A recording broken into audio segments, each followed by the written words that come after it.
Amigo televidente, buenas tardes. Para nosotros es un placer contar como cada domingo con toda su audiencia y como lo prometido es deuda, Nicolás, tenemos hoy plato fuerte.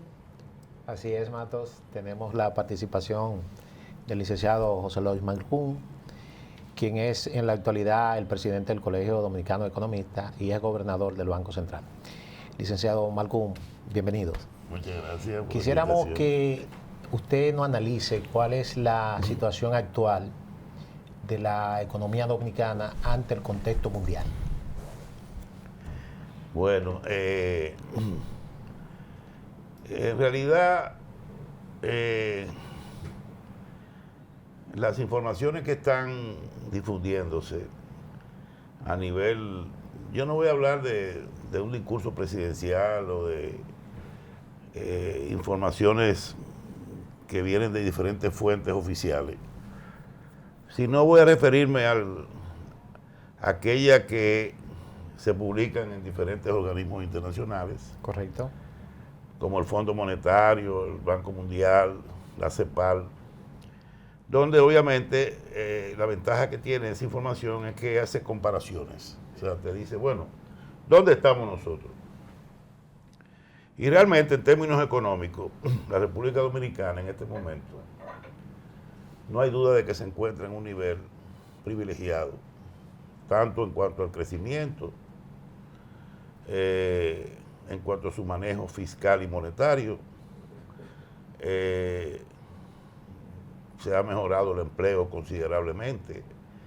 O sea, todos los indicadores muestran que los fundamentos macroeconómicos del país están sólidos, o sea, están bien posicionados. Y eso nos permite resistir cualquier embate que pueda venir en el futuro, porque a mí el futuro me preocupa más que el pasado y el presente. Estamos en una situación muy delicada, donde se están tomando medidas que podrían conducir a una posible recesión el año que viene. Y una recesión, ustedes saben que tiene consecuencias muy duras en todo el contexto, no solamente económico, sino social, básicamente. Entonces, yo diría que tuvimos un año pasado muy bueno. Este año sigue desenvolviéndose bien, aunque hay que entender que ha habido varios aumentos de tasa de interés por parte del Banco Central, o sea, lo que le llaman la tasa de política monetaria, Correcto. por más de 450 puntos, que en su momento se va a comenzar a reflejar en el crédito al sector privado. Okay. Y en la medida que las tasas de interés activas vayan subiendo, eso va a tener un efecto en la inversión, en el consumo, y también eso va a contraer el crecimiento económico. Licenciado Malcún, cuando hablamos de que las tasas crecieron unos 450 puntos, ¿verdad? Para que los amigos televidentes nos puedan entender. En términos porcentuales, esa variación, ¿qué significaría? Bueno, aquí hubo la pandemia, la tasa de política monetaria bajó a un 3% y ahora está en 7.75. Cuando estaba al 3%, recuérdense que en la pandemia los créditos se otorgaban con tasa de un 8, de un 9, a veces de un 6. Yo llegué a ver préstamos de un 5% de la banca privada. Exactamente, porque lo que se trataba era de estimular la economía y de ayudar a los negocios, inclusive que habían cerrado por razones obvias, a que pudieran por lo menos cubrir sus costos fijos. Inclusive aquí se le prestó a pequeñas empresas, empresas medianas, dinero para poder pagar su parte del salario de su personal, alquiler, etcétera, a fin de que no cerraran. Para cubrir punto de equilibrio. Claro. O sea, Quizás cuando un banco te presta... las subvenciones que hizo el gobierno. No, y la misma banca privada. La banca prestó a negocios que en un momento dado tenían problemas, tuvieron que cerrar sus puertas porque el toque de queda no les permitía operar y asumieron riesgo. Pero las tasas eran relativamente bajas y les permitió a esas empresas cubrir sus costos fijos, que no tú no vas a dejar de pagar, aunque muchos dueños de empresas también o de locales, en restaurantes y negocios pequeños, también se sacrificaron porque negociaron una reducción en los alquileres. Es correcto. Eso se produjo. Sí. O sea, porque... Una reestructuración de su carga fija. Claro, porque imagínate, tú tienes un cliente que te tiene rentado tu local, ¿qué tú vas a hacer? Tú no lo vas a desalojar en una crisis. No, y en ese contexto nadie lo va a ocupar. Y mejor es que se quede ahí, aunque te pague la mitad de la renta. O sea, hubo Renegociado. muchas cosas que ayudaron a que toda esa estructura, digamos, de servicios comercial se mantuviera viva. No digo que algunos negocios no colapsaran, pero la mayoría logró sobrevivir. Y gracias a ese nivel de financiamiento, recuérdense que el Banco Central puso a disposición en el mercado más de 200.000 millones de pesos a disposición de los bancos a través del encaje y de otras facilidades de repos para que los bancos pudieran canalizar esos recursos al sector productivo, al sector servicios. A tasas preferenciales. A tasas muy preferenciales. Usted nos dijo ahorita, licenciado Malcún, que según sus proyecciones, la economía dominicana puede sufrir una recesión para el 2023. Bueno, ¿Cuáles renglones o sectores de la economía usted entiende que pudieran estar afectados con esa recesión? Bueno, como te decía, esas tasas comenzaron a subir. ¿Por qué? Porque obviamente a raíz de la pandemia se produjo un choque entre la oferta y la demanda. La demanda dio un salto gigantesco cuando la pandemia fue cediendo, pero esa demanda gigantesca no se equilibró o no se compensó con una oferta que tuviera el mismo nivel de esa demanda. ¿Y qué pasó? Que los precios comenzaron a subir. Ya desde la pandemia la inflación venía siendo alta. Recuérdense que el año pasado creo que cerramos un 8.5 de inflación. 8.50, sí. Y a nivel de América Latina, el promedio fue casi, bueno, incluyendo Venezuela y Argentina. Tuvo sobre 12 o 13% el promedio de América Latina. Otros países fueron con menos inflación. Nosotros tuvimos como en quinto o cuarto lugar entre inflaciones más altas. ¿Qué pasa? Se suponía que este año eso iba a descender con las medidas de política monetaria, pero vino la guerra. Es correcto. Y eso frustró todas las esperanzas que había de que este año siguiéramos avanzando y todo el mundo entero, creciendo como que crecimos el año pasado. Eso frustró todo. Y ahí las tasas de interés, la inflación se dio otro salto, porque ya tú sabes, el petróleo se disparó, casi llegó a estar $130 el barril. Sí. Las materias primas comenzaron a escasear, subieron también entre 25, 30, hasta algunas 38, 40%, trigo, maíz, cebada, soya, aceites, etcétera. Y la cadena de suministro global. Y viene un proceso, exacto, la cadena de suministro global casi colapsó, el transporte se quintuplicó, un furgón que costaba $3,000 llegó a $20,000 sí, señor.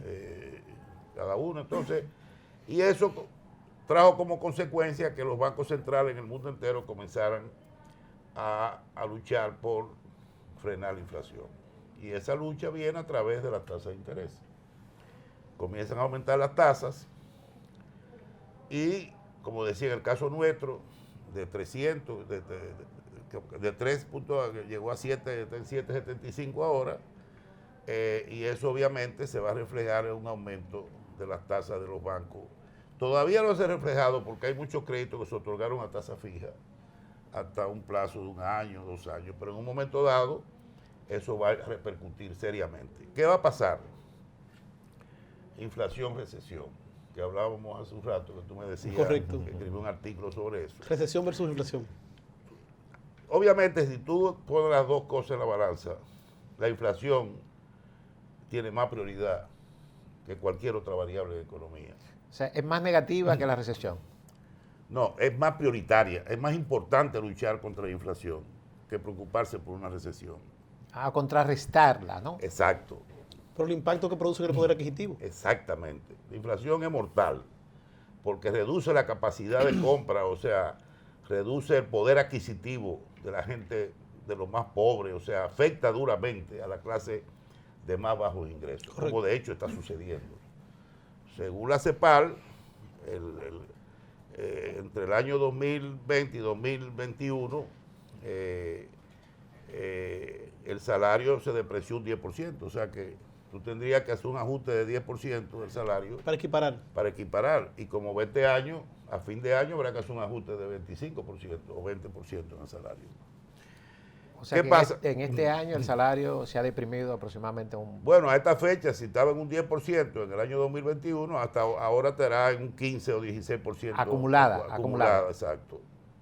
O sea, el poder adquisitivo se ha caído fuertemente. Entonces, eso hay que compensarlo. Claro. De una forma u otra. Entonces, ¿qué pasa? La política monetaria comienza a actuar, aumenta las tasas de interés y recoge parte de todo ese dinero que puso en circulación en el año 2020 por la pandemia y en el 2021. Eso va a contraer el crédito y eso va a afectar de alguna manera y en algún momento el crecimiento.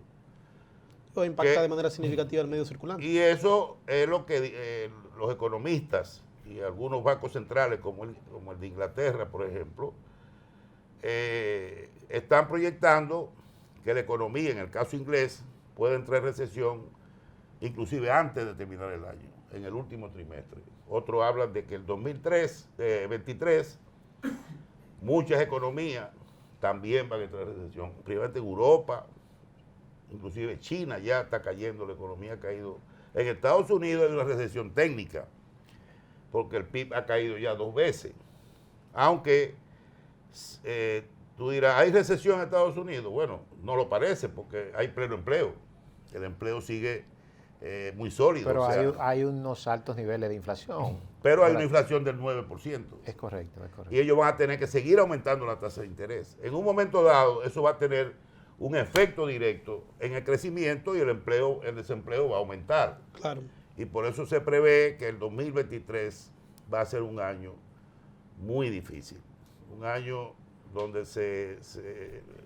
los gurús de la economía, los jefes, los COE de las grandes empresas están previendo que va a haber una crisis económica.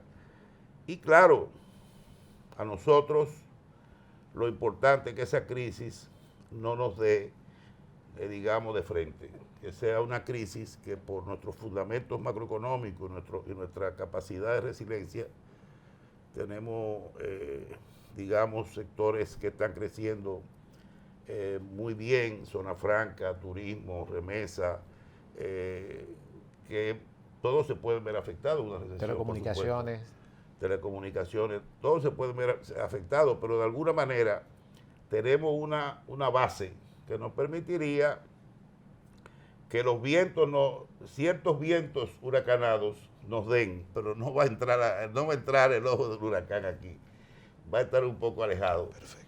Pero hay economías que van a sufrir, hay economías que van a tener muchos problemas, y eso es lo que está previendo.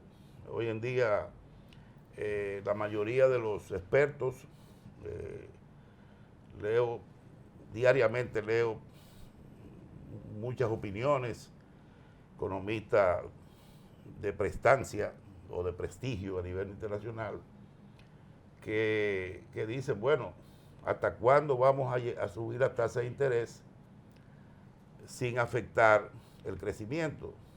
No es posible, o sea, no hay una magia, no hay...